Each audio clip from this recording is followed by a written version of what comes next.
Number 15. Ellen Greenberg. A snowstorm blanketed Philadelphia on January 26, 2011, as 27-year-old elementary school teacher Ellen Greenberg made her way home early due to the inclement weather. Ellen stopped for gas at 1:30 p.m., then returned to the apartment she shared with her fiancé, Sam Goldberg. By evening, her lifeless body would be discovered, igniting a decade-long battle for justice. Sam Goldberg returned to their apartment at around 4:45 p.m. after a gym session, only to find himself locked out. The door was latched from the inside. Growing increasingly frustrated and worried, he texted Ellen multiple times, his messages escalating in urgency. "Hello, open the door," and "You better have an excuse." The message notifications rang out in the silent apartment, but Ellen didn't respond. Frustration turned to desperation as Sam contacted building security, only to be told they couldn't help. In a fit of panic, he forced the door open. What greeted him was like a scene from a nightmare. Ellen lay on the kitchen floor, a 10-inch knife protruding from her chest, surrounded by a pool of blood. Sam's frantic 911 call echoed the sheer horror of what he'd found. I just walked into my apartment. My fiance's on the floor with blood everywhere. Police arrived on the scene to find Ellen had been stabbed 20 times, with wounds in her chest, back, and neck. Initially, investigators wavered between and homicide, before ultimately ruling it a. This conclusion stunned her family. How could someone stab themselves as many times as investigators insist that Ellen did? Forensic analysis seemed to deepen the mystery. Only Ellen's DNA was found on the knife and her clothes. The apartment, locked from the inside, showed no signs of forced entry apart from Sam's desperate attempt to get in. The security footage from the building was inconclusive, revealing nothing suspicious. The fresh snow on the balcony was undisturbed, eliminating the possibility of an intruder escaping that way. Further complicating the case were Ellen's recent visits to a psychiatrist. She had been battling anxiety about her career and had been prescribed Klonopin and Ambien, medications known to cause suicidal thoughts. Despite these facts, her family vehemently rejected the ruling. They pointed to Ellen's behavior leading up to her death, filling her gas tank, making a fruit salad, as actions inconsistent with someone planning to end their life. One particularly chilling detail stood out. Some of Ellen's wounds lacked blood, suggesting they were inflicted after her heart had stopped. This, combined with Ellen's multiple bruises at different stages of healing, painted a grim picture. Despite these troubling findings, the official stance remained unchanged. The Greenbergs' quest for justice became a relentless campaign. They fought to have the cause of death reclassified from to either homicide or undetermined.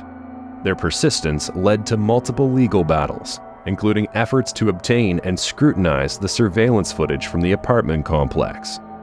While suspicion naturally fell on Sam, he was never arrested or charged in connection with Ellen's death. He moved on with his life, remarried, and started a family. The Greenbergs, however, continue their pursuit, driven by the haunting questions that refuse to fade. What really happened to Ellen Greenberg on that snowy January day? The answer is buried under layers of conjecture and grief. Number 14. Cecilia Cabrera. The dark streets of Lemoore, California were lit by the neon glow of the Tachi Palace Casino. It was June 9, 2016, and Cecilia Cabrera, a mother of 4, was captured on security footage in her last known moments, exiting the casino shortly before 1 a.m. In the footage, her dark gray Chevrolet Malibu glided away into the darkness. Hours later, the car was found engulfed in flames in an orchard 30 miles away. 6 months passed after that fateful night, and the mystery of Cecilia's disappearance began to unravel. Her husband, Francisco Valdivia, and another woman, Rosalina Lopez, were arrested and charged with Cecilia's murder. The complexities of Cecilia's life were known to those close to her. Her friend Ariana Flores often heard the complicated details of Cecilia's relationship with Valdivia. Though he and Cecilia were married, Valdivia did not live with Cecilia and their children, but instead with another woman. Whether this woman was Rosalina Lopez remains unclear. Ariana remembered Cecilia's desperation, her longing to break free from Valdivia, but according to Flores, Valdivia wouldn't let her divorce him. The investigation into Cecilia's disappearance was fraught with challenges. About a week after she vanished, Valdivia was arrested on unrelated drug charges. It was during this investigation that police discovered multiple marijuana grow sites he allegedly operated. He was set to be released on those charges, but now faced far graver accusations. Though Cecilia's body was never found, the sheriff's department hinted at significant forensic and digital evidence linking the pair to Cecilia's disappearance. Valdivia's use of his marriage to Cecilia to gain legal residency in the United States added a cold, transactional nature to Valdivia's intentions. Rosalina Lopez, who had been married to Valdivia in Mexico, added another layer of complexity to the story. For Cecilia's family, especially her 4 children, the nightmare was far from over. But the arrests of Valdivia and Lopez marked a pivotal step towards finding necessary closure. Though her body has still yet to be found, friends and family vow to see her story through to the end. Any information regarding Cecilia's case can be directed to Tulare County Sheriff's Department at 559-735-1880. Number 13. Kirsten Brueggemann. In the pre-dawn hours of January 2nd, 2021, in the parking lot of Manly's Irish Mutt, raised voices and heated words were heard. Among the small group arguing stood 27-year-old Kirsten Brueggemann, her frustration visible as her friends walked away, leaving her alone. Her friends later went together to a bowling alley, but Kirsten set off on her own. This was a decision that has haunted her friends since. Minutes later, Kirsten began her solitary walk down Shortridge Road, guided by the streetlights. Her path seemed to meander aimlessly. The YMCA security cameras captured her figure at 2 a.m., walking with no clear destination. This is where the night took a chilling turn for Kirsten. Detective Nicole Bochting of the Indianapolis Metropolitan Police Department recounted this crucial footage to Indy Star. The footage showed Kirsten as she walked into the frame, only to disappear moments later when the camera inexplicably failed. The footage cut in and out, obfuscating Kirsten and her path. When the camera resumed, Kirsten was gone. In her place, a dark SUV lingered by the fence line that separated the YMCA lot from the Abbey Meadows apartment complex. Detective Bochting couldn't shake the feeling that this vehicle held the key to the mystery. At 2:37 a.m., the SUV rolled away and vanished into the night. Desperate for answers, Kirsten's family appeared on the television show Investigation Discoveries Disappeared in order to put Kirsten's case in front of a national audience, amplifying the search for clues and witnesses. The malfunctioning camera, the dark SUV, and the seemingly ordinary walk into the night all haunted them. What had happened? As the day of the broadcast drew near, the anticipation among Kirsten's family and friends continued to grow. The renewed attention shed light on a frustratingly stalled case. With each retelling of her story, those close to Kirsten hope the publicity will lead the way towards answers and ultimately peace. Any information regarding Kirsten's case can be directed to the Missing Persons Unit of IMPD at 317-327-6160. Number 12. Jelani Day. The day of August 25, 2021 was a quiet one in the small town of LaSalle, Illinois. It was there and then that an unknown figure approached a home. The figure hesitated, then knocked on the door. The surveillance camera above the door captured every moment, watching as the man waited. No one answered, and after a few more seconds, the man turned and walked away, retreating into the night. This footage would later become a point of intense scrutiny for the Peru Police Department, who were deep into the investigation of Jelani Day's disappearance. The promising Illinois State University graduate student had vanished the day before the footage was recorded, on August 24th, leaving his family and friends in a state of confusion and fear. The mystery of his whereabouts was compounded by the discovery of his car in the town of Peru, miles away from where he was last seen. The video footage surfaced at a critical juncture, recorded just a day after Jelani's disappearance. It showed a man who bore a superficial resemblance to him. However, when the footage was shown to Jelani's family, they were certain this man was not Jelani. Despite their conviction, the police were obligated to follow every lead in Jelani's case. The footage came to light about a month after the young man's disappearance, just as his family was grappling with a devastating revelation. Earlier that month, a body had been found in the Illinois River, and after agonizing days of waiting, it was positively identified as Jelani. The confirmation brought a mix of sorrow and anger to his loved ones. But they were not only mourning his loss, but also frustrated with the pace of the investigation and the delay in the release of the surveillance video. As the investigation progressed, details of Jelani's final known movements began to surface. On the morning of August 24th, he was seen on security cameras at a dispensary in Bloomington, dressed in a blue Detroit Lions jersey. Later, he was captured on another camera at a local Beyond Hello cannabis dispensary. These images painted a portrayal of a normal day for Jelani, making his sudden disappearance all the more baffling. Back in LaSalle, the man in the surveillance video remains unidentified. The police continue their efforts to track him down, hoping that even the smallest detail might shed light on the circumstances surrounding Jelani's death. Jelani's family remains determined in their quest for answers.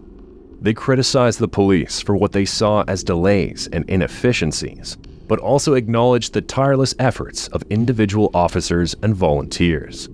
Their grief is compounded by a deep need for justice and clarity about what has happened to their loved one. Any information regarding Jelani's case can be directed to Detective Paul Jones at the Bloomington IL Police Department at 309-434-2548. Number 11. Suzanne Morphew. The morning of May 10, 2020, dawned clear in Salida, Colorado. Barry Morphew left early for a job site 150 miles away in Broomfield, leaving his wife Suzanne behind. Suzanne, an avid cyclist, was known to take her mountain bike out on the rugged trails surrounding their home. That Mother's Day, however, she did not respond to her daughter's text wishing her well. Concern grew as hours passed without a word from her. After being alerted by his daughters, Barry called a neighbor to check on Suzanne. When they found neither her nor her bike at home, panic started to set in, and the police were called. The Chaffee County Sheriff's Office mobilized swiftly, and soon a search began. Suzanne's bike was discovered at the bottom of a steep cliff. Her helmet was found a mile away. Investigators found no signs of a struggle, no blood, no torn clothing, leading them to suspect that the scene might have been staged. Surveillance footage from the days surrounding Suzanne's disappearance added some suspicion. On his trip to Broomfield, Barry was captured on multiple cameras disposing of trash at various locations. He claimed he frequently used public bins to avoid landfill fees, but this explanation didn't quell the investigators' suspicions. Moreover, the unusual activity recorded by his truck's computer showed movements inconsistent with his alibi. In the ensuing days, Suzanne's disappearance drew national attention. Search teams combed the rugged terrain, divers plunged into local waterways, and volunteers joined the effort, but Suzanne remained missing. As investigators delved deeper, a series of text messages painted a bleak picture of the Morphew's marriage. Suzanne's text to a close friend revealed her growing fear and dissatisfaction with Barry, culminating in a message just days before she vanished. "I'm done. We just need to figure this out civilly." A crucial breakthrough came when a spy pen, discovered in the Morphew's bedroom closet, revealed recorded conversations between Suzanne and a secret lover. This identified lover provided an alibi that investigators confirmed, clearing him of suspicion. However, the revelation of Suzanne's affair added a possible motive for Barry, who continued to vehemently deny any involvement in her disappearance. As the investigation progressed, further scrutiny fell on Barry. Scratch marks on his arm, visible in photos taken shortly after Suzanne went missing, suggested a struggle.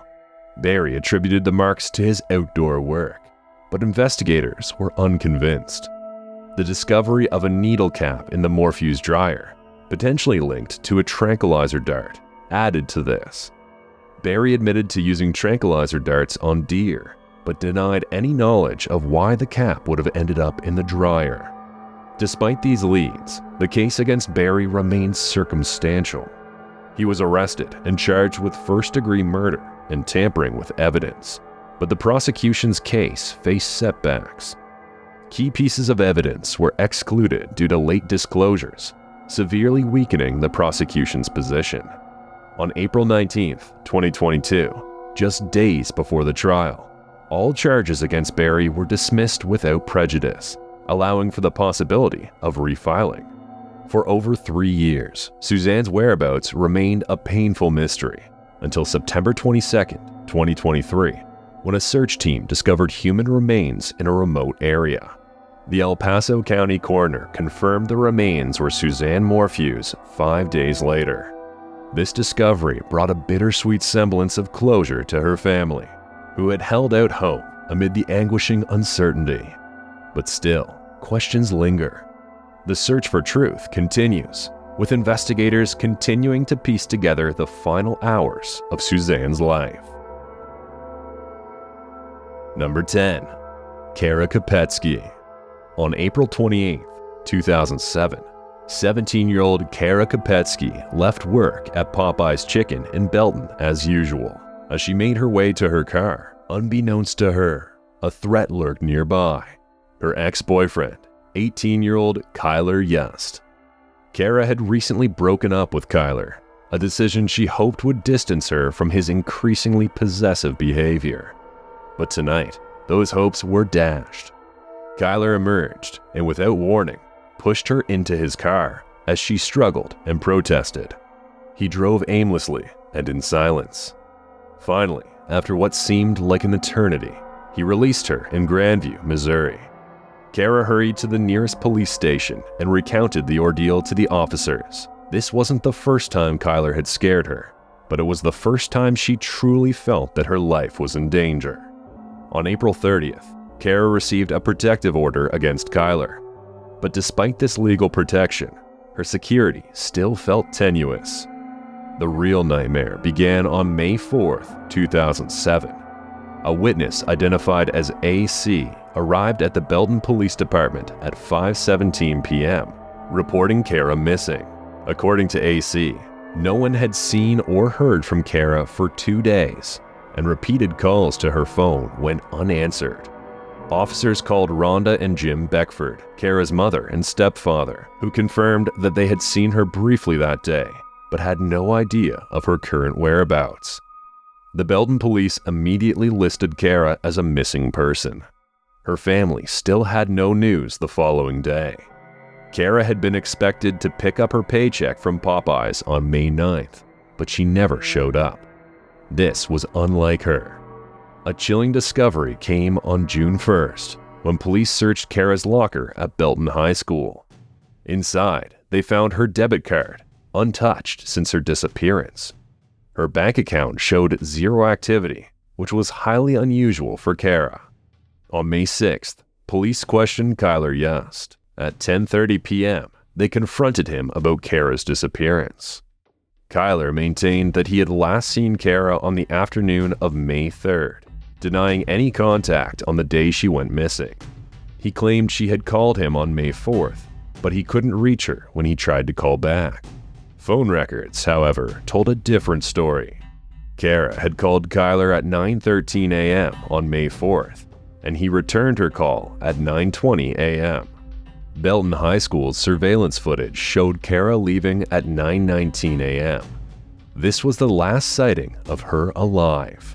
Under scrutiny, Kyler's story began to unravel. Despite his insistence that he last saw Kara on May 3rd, the evidence suggested otherwise. Months later, in September 2015, Kyler confessed that jealousy had led to his kidnapping of Kara on April 28, 2007, but he denied any involvement in her later disappearance. As time passed, witnesses came forward with chilling accounts. J.H., a friend from St. Louis, confirmed he had plans to meet Kara the weekend after she disappeared, but received no response to his calls to her. Another friend, K.R., recounted how Kyler had visited him alone on May 4th, despite having spoken to Kara earlier that day, who said they were together. Years passed, and the mystery surrounding Kara's fate deepened. In 2010, NY, a former roommate of Kyler's, revealed that Kyler had spoken about Kara, implying something terrible had happened. By 2011, multiple witnesses, including KF and CM, recounted confessions from Kyler about choking Kara to death. However, the trail of evidence grew colder until September 2016, when Jessica Runions went missing. The chilling similarities between the cases had investigators on high alert. Jessica had last been seen with Kyler at a party in Grandview, Missouri. Her car was found ablaze, and Kyler was arrested shortly after, bearing burns on his hands and face. The breakthrough came in April 2017. 2 sets of human remains discovered by a mushroom hunter were identified as Jessica's on April 5th and Kara's on August 16th. Kyler was charged with their murders on October 5th, 2017. The haunting surveillance footage of Kara leaving Belton High School remained the last living image of her.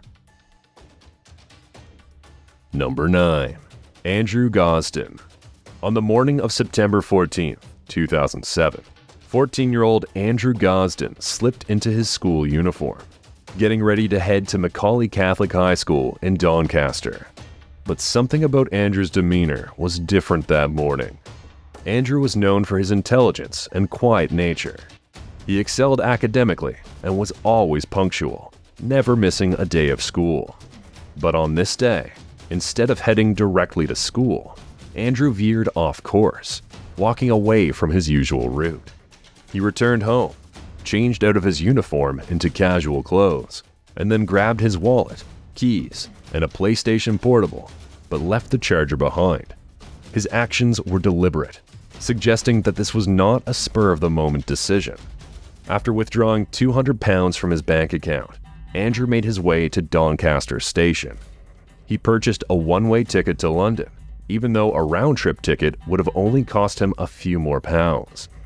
The train journey was seemingly uneventful, with Andrew's expression betraying no hint of worry as he was captured on CCTV footage upon arriving at King's Cross Station at around 11:20 a.m. His slight frame and glasses made him easily recognizable. The CCTV footage would become the last confirmed sighting of Andrew Gosden. In the video, he walks purposefully through the station, merging with the throngs of commuters and travelers. But beyond that point, he vanishes into the city of fog, leaving no trace.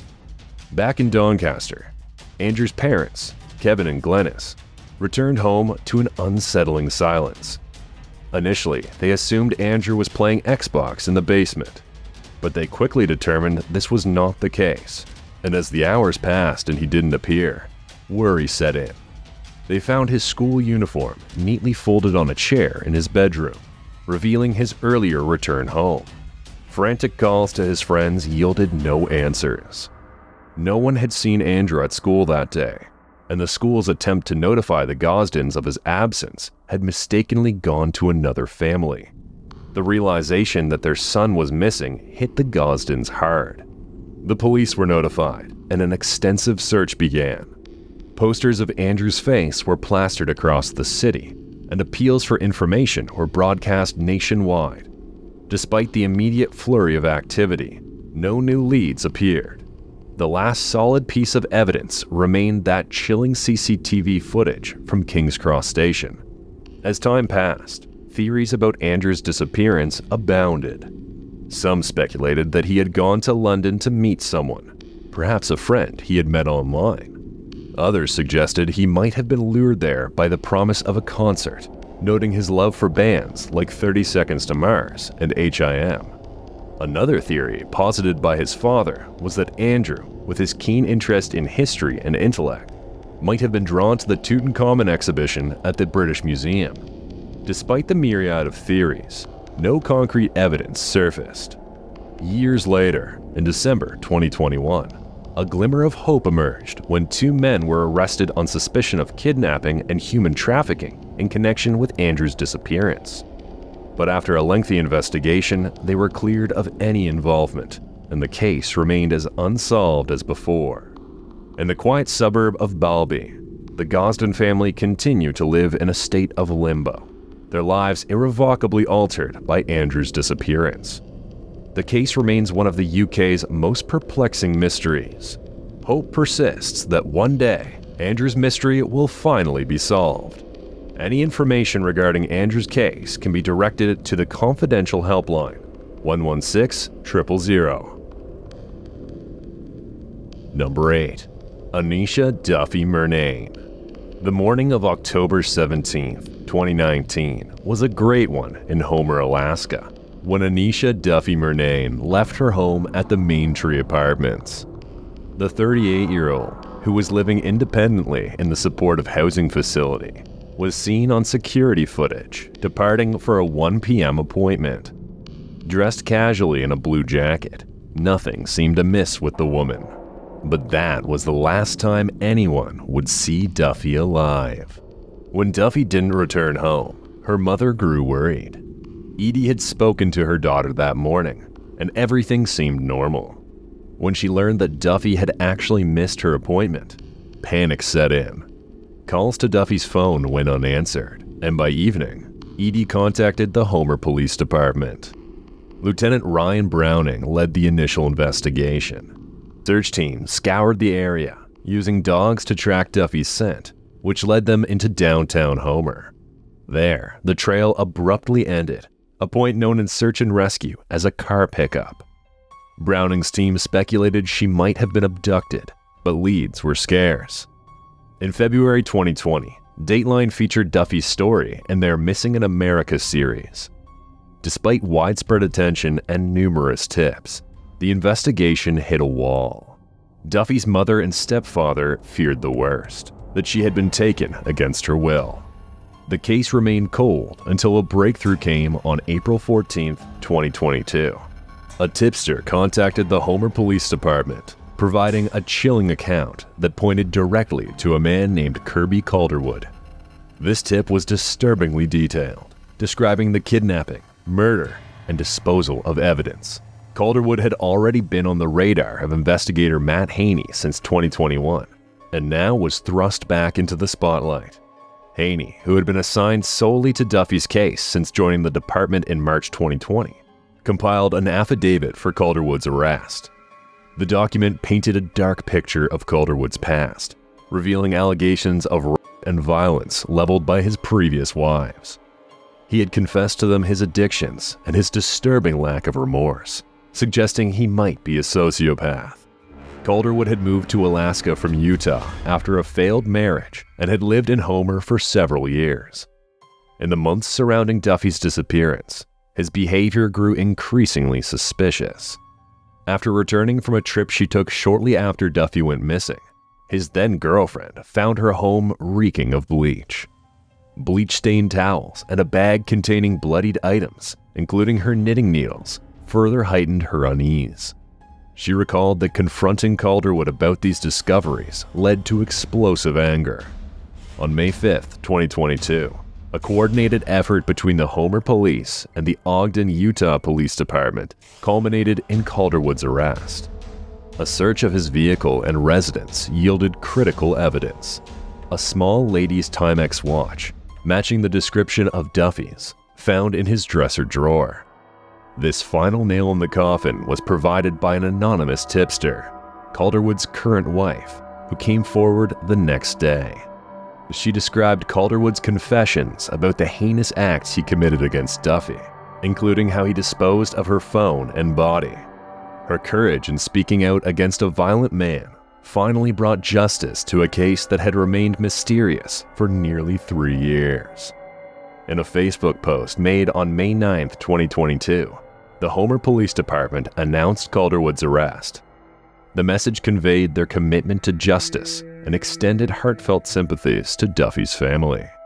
The once quiet town of Homer was left grappling with the unsettling revelation that one of their own had committed such a monstrous act. But monsters walk among us. Thankfully, this one was finally brought to justice. Number 7. Sandra Crispo. That special New England autumn was beginning to fall over Hanson, Massachusetts, in September of 2019. 40 days had passed since Lena McMahon last spoke to her mother, who had mysteriously up and vanished. Each day that passed seemed to weigh more heavily. Lena often found herself replaying their last conversation.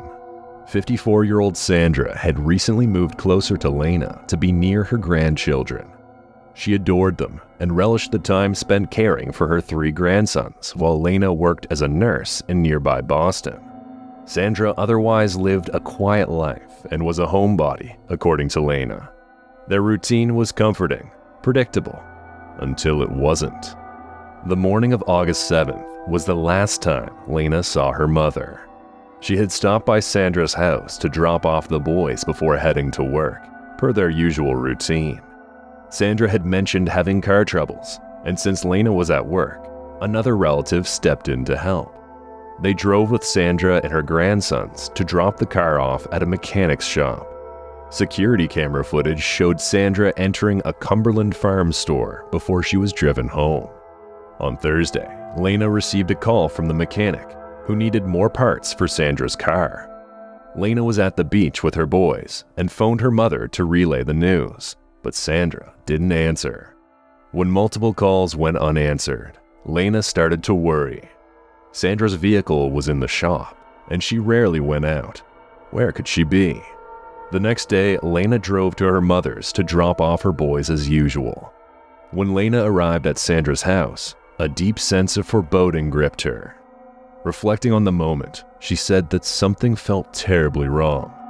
Usually, she'd ask the boys to unbuckle as they pulled into the driveway, but this time, she didn't.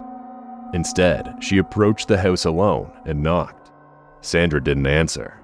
She looked through the windows. Many of the lights inside were turned on, but there was no Sandra. She went around the back of the house and found the door unlocked. Inside, Lena realized that some of Sandra's things were gone. Her shoes, her purse, yet the air conditioner was running. Unusual if Sandra had left the house. In the fridge, watermelon had been prepared for the boys.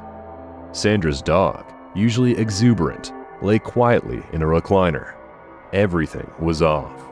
She filed a missing persons report, prompting an investigation by the Hanson Police Department. Police Chief Michael Miksch told Dateline, "There are no signs of foul play, nothing out of the ordinary at her house. We just don't know." Sandra didn't own a computer or cell phone, complicating the search. Police launched a campaign on social media, raising public awareness and sharing photos of Sandra, hoping someone had seen her. Local searches and countless tips yielded nothing. Lena remains convinced that a neighbor must have seen something. She knew her mother wouldn't disappear of her own accord. The uncertainty is excruciating, but Lena's resolve has never wavered. She has vowed to bring her mother home, no matter what it takes. Lena continues her search. To this day, Sandra remains missing. Any information regarding Sandra's case can be directed to the Hanson Police Department at 781-293-4625. Number 6. Jeremiah Focco. The morning sun touched the Seattle skyline in July 2015 as Jeremiah Focco, a 34-year-old software engineer, set off on his daily commute. It was a routine he knew well, walking to the bus station in the International District, catching the bus to Bellevue. Unbeknownst to him, on this particular Wednesday morning, the city would soon be gripped by the mystery of his sudden disappearance. Jeremiah's last known whereabouts were captured in a brief piece of surveillance video. The footage shows him descending the stairs at the International District Station off 5th and Jackson at precisely 7:02 a.m., his figure unmistakable to those who knew him best. For a fleeting moment, the video provided hope to his loved ones, a sign that he had been safe and maintaining his usual routine, at least up until that moment. But any comfort was short-lived. After Jeremiah entered the tunnel at the station, the surveillance footage glitched, and he vanished from view. It was as if the tunnel had swallowed him whole. The days that followed were a blur of frantic activity. Jeremiah's parents had flown in from Michigan. Edward Foco, his father, believed foul play was involved. His mother, Renee Charchin, clung to the hope that someone had seen something that could lead them to their son. Jeremiah's friends took on the roles of amateur detectives, piecing together fragments of information in a desperate bid to find him. They discovered that his cell phone had pinged in downtown Seattle, but without a subpoena, they couldn't narrow down the exact location. His bank accounts remained untouched, and there were no signs of activity on his credit cards. Seattle police were methodical in their search, checking with area hospitals, fire departments, and even the King County Medical Examiner's office. Yet despite their efforts, there was no trace of Jeremiah and no obvious signs of foul play. The investigation was at a standstill. Jeremiah's loved ones found themselves retracing his steps, talking to anyone who might have seen him that morning. Flyers with his photo and description plastered the walls of the bus station where he was last seen, pleading for information. His friends and family clung to the hope that the surveillance glitch was just a cruel twist of fate, and that someone had seen where Jeremiah went after he entered the tunnel. Jeremiah was hard not to like, a sociable young man who loved to laugh and joke. His absence left a gaping hole in the lives of those who cared about him, and they refused to give up. In fact, the whole of Seattle was a city now deeply invested in the fate of the missing engineer. Each new lead, no matter how small, was pursued. Jeremiah's parents, friends, and the police all continue to share the same goal: to find Jeremiah and bring him home. Any information regarding Jeremiah's case can be directed to Seattle Police at 206-625-5011. Number 5. Max Greenfield. In March of 2018, Max Greenfield made his way from Brookings, Oregon, across the state line into Smith River, California. It was a routine journey for the 25-year-old, often ending at the Lucky 7 Casino, one of the major entertainment draws in the otherwise quiet town. This night started like any other weekend night. Max met his sister, Tanya, with whom he was close, for a drink at the casino. Little did anyone know, this would be the last time they spent together. Tanya dropped Max off at their mother Andrea's house, as she often did. Andrea, familiar with her son's routine, laid out his medication on the counter before retiring herself. The next morning, when Tanya reached out to confirm plans with her brother, she was answered with silence. By early afternoon, Andrea's worry escalated upon finding Max's medication undisturbed on the kitchen counter. This was uncharacteristic of Max, who maintained a strict regimen due to his mental health condition. Not long after, Andrea reported Max missing to the Curry County Sheriff's Office. Details began to emerge. Max had messaged friends late Saturday night, seeking a ride back to the Lucky 7 Casino. Surveillance footage confirmed his presence at the casino later that night, showing him arriving in the early hours of Sunday, March 18th. But what followed would plunge the investigation into obscurity. Footage captured Max conversing with a white male outside the casino, a seemingly fleeting encounter that would become pivotal to the investigation. They walked south across the parking lot, away from the cameras, and vanished. Max left no other digital footprint, as his phone was reliant on Wi-Fi for communication and never reconnected after leaving the casino's network. Detective Jaron Gill of the Del Norte County Sheriff's Office assumed control of the case, doing his best to unravel the details of Max's final hours. Interviews with acquaintances revealed some of what happened that evening, yet there were no solid answers. Despite exhaustive searches with cadaver dogs scouring the region, no sign of Max or his belongings emerged. Most notably, his distinctive black duffel bag filled with cherished art supplies, which he took with him wherever he went. The investigation took a grim turn as Detective Gill voiced suspicions of foul play. The absence of Max's personal effects, coupled with witness statements hinting at withheld information, painted a troubling picture. Tanya appealed for public assistance, offering a reward for any lead that might bring her brother home. Where had he gone that fateful night? In the small, quiet towns of Brookings and Smith River, nothing was more unheard of. A missing persons case turned homicide investigation, and this case is still open, 6 years on. Any information regarding Max's case can be directed to Detective Jaron Gill at 707-465-2468. Number 4. Sydney West. The fog rolled in thick and heavy over San Francisco's Golden Gate Bridge on the morning of September 30th, 2020. Usually alive with joggers and photographers, the nearby Crissy Field looked more like a scene from a horror movie. As dawn broke, a lone figure moved through the mist, her outline barely visible in the gray mass. This was Sydney West, a 19-year-old UC Berkeley student, captured on surveillance video at 6:45 a.m., walking towards the bridge that morning. She disappeared into the fog and never came back out again. The footage was eerie and incomplete, offering no answers. Private investigator Scott Dudek reviewed the video on repeat, searching for clues. But everything was foggy. Sydney's mother, Kimberly West, was equally baffled. No one who had been walking the bridge that day reported witnessing a suicide. Sydney had been through a rough patch leading up to her disappearance. A concussion in the summer of 2020 had complicated her life significantly. When classes at Berkeley moved online due to COVID-19, she found the remote learning setup challenging and decided to defer her studies until the fall of 2020 to allow herself more time to recover fully. The night before she vanished, Sydney had a long conversation with her father, Jay West. They talked for hours and made plans for the next day. But the next morning, Sydney took a rideshare to Crissy Field, a place she often visited to exercise and take photographs, and from there, her fate is unknown. Sydney's family, who resided in North Carolina, reported their daughter missing on October 1st, 2020.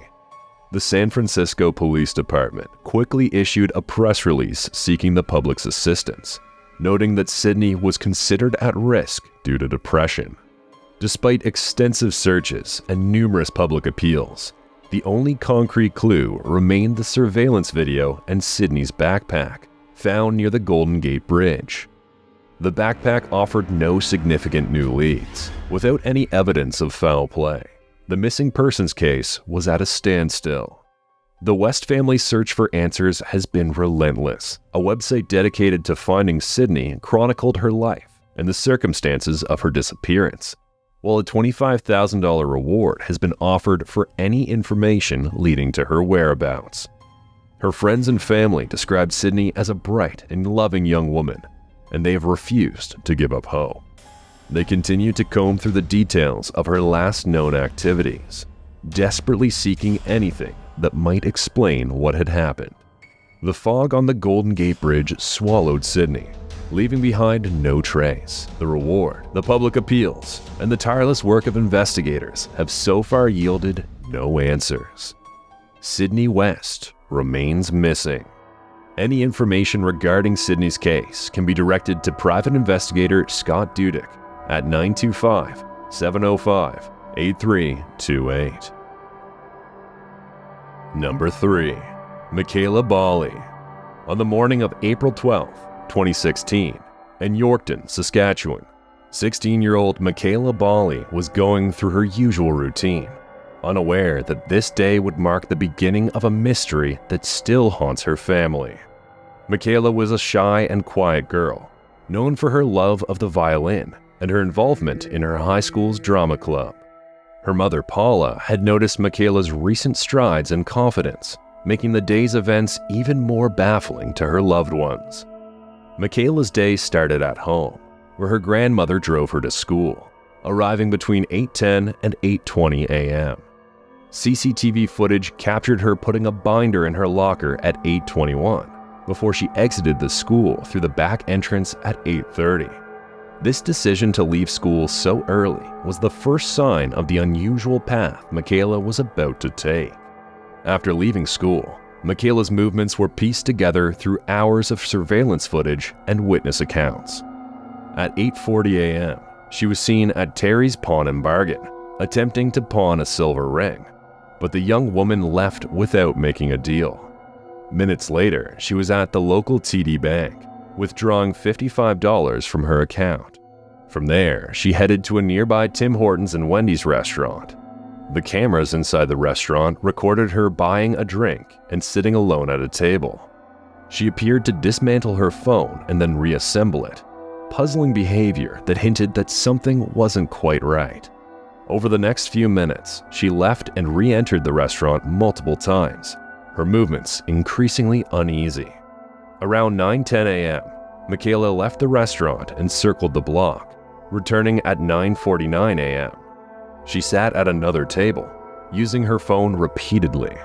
She sent a text message to a friend at 10:12 a.m., stating, "Hey, I need help," only to follow it up with, "Never mind, I figured it out." At 10:43 a.m., she struck up a brief conversation with an older woman, asking for help renting a hotel room, which the woman declined. Michaela then left the restaurant for the last time. This was the beginning of the most troubling segment of her day, as her next movements were only partially captured. Cameras later showed her walking west on Broadway Street East, then briefly down 7th Avenue, before returning to Broadway Street East. At approximately 11 a.m., she inquired about bus schedules at the local STC bus depot, but the next bus to Regina wasn't until 5 p.m. She left without buying a ticket. By 11:59 a.m., she had returned to her school and briefly met with friends in the cafeteria, claiming she had plans to travel to Regina. After leaving school at 12:03 p.m., Michaela was seen at the Trail Stop restaurant, part of the bus depot, where she had lunch. She was last spotted between 1 and 1:45 p.m. at a nearby bus stop. The security footage from this area provided the last known images of Michaela, who then vanished without a trace. Despite extensive searches, interviews, and media coverage, no definitive clues about Michaela's fate have emerged. Her disconcerting behavior on the day she disappeared only added to the mystery. Her phone was turned off the next morning, and her social media accounts went silent. She simply seems to have vanished. Any information about Michaela's case can be directed to 306-641-9436. Number 2. Praven Varughese. In February 2014, Praven Varughese, a 19-year-old student at Southern Illinois University Carbondale, vanished into the cold, dark woods surrounding Carbondale, Illinois. His body was found days later, sparking a mystery that has gripped the media and the public for more than a decade. Recently, NBC's Dateline series reignited interest in the case, shedding new light on the unanswered questions and the Varughese family's fight for justice. On the night of February 12th, Praven attended a party. He left with a newfound acquaintance, Gage Bethune, and another individual. The trio drove around Carbondale, reportedly searching for cocaine. According to the two people Praven was with, an argument broke out in the car, leaving him to flee into a wooded area along East Main Street.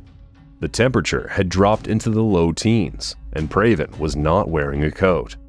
When Praven did not return home, his family reported him missing. 5 days later, on February 18th, his body was found in the woods bordering Illinois Route 13. The initial autopsy concluded that Praven had died of hypothermia. However, his family was not convinced. After the funeral home suggested a second autopsy, they ordered one. Dr. Ben Margulies, who conducted the autopsy, found evidence of blunt force trauma, including 2 bruises on Praven's head and a cut on his nose. Charles Stagmeyer, the Verghese family attorney, claimed that the second autopsy was never presented to the grand jury. The findings from this second autopsy raised serious questions about investigators' initial conclusion of hypothermia. In the wake of Praven's death, his family was vocal about their lack of belief in the police's conclusions. Praven's sister, Priya Verghese, insisted that Praven was too smart and resourceful to have ventured into the woods alone without calling for help. The family filed a lawsuit alleging that someone had beaten Praven and abandoned him in a wooded area. They claimed that this person was Gage Bethune, the individual who had given Praven a ride from the party. In 2017, Gage Bethune was charged with Praven's murder. Prosecutors argued that Bethune, then 22, had beaten and robbed Praven, causing head injuries that left him disoriented and led to his death from hypothermia. However, the murder conviction was thrown out by a Jackson County judge in September 2018. The judge ruled that no evidence presented at trial proved the claim that Bethune's actions directly led to Praven's death. The legal battle continued, with no clear resolution in sight.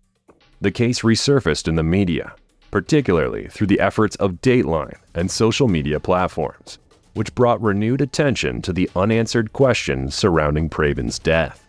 Dashcam video from the night of Praven's disappearance showed Bethune coming out of the woods and telling a state trooper he had picked up a black male hitchhiker. The trooper later reported that Bethune's story seemed questionable and that he felt Bethune was lying. Further complicating the case, a video showed Carbondale police interviewing Bethune in the days following Praven's disappearance. Bethune admitted to getting into a fight with Praven and hitting him in the face with a closed fist. However, he also claimed he feared for his life. Praven's family continues to seek justice, convinced that the investigation was mishandled and that foul play was involved in their son's death. Praven's mother, Lovely Verghese, has been outspoken about her belief that racial biases and a lack of thorough investigation contributed to the failure to uncover the truth. As the media and public continue to follow this case, the question remains: what really happened to Praven Verghese? Number 1. Molly Bish. On the morning of June 27, 2000, the small town of Warren, Massachusetts, awoke to a warm, sunny day. 16-year-old Molly Bish was preparing for her shift as a lifeguard at Commons Pond. Her mother, Maggie, drove her to work, just like any other day, unaware that this routine drive would be the last of its kind. As they pulled into the parking lot, Maggie noticed a man with a mustache sitting in a white sedan, watching them intently. She felt uneasy, but she brushed it aside.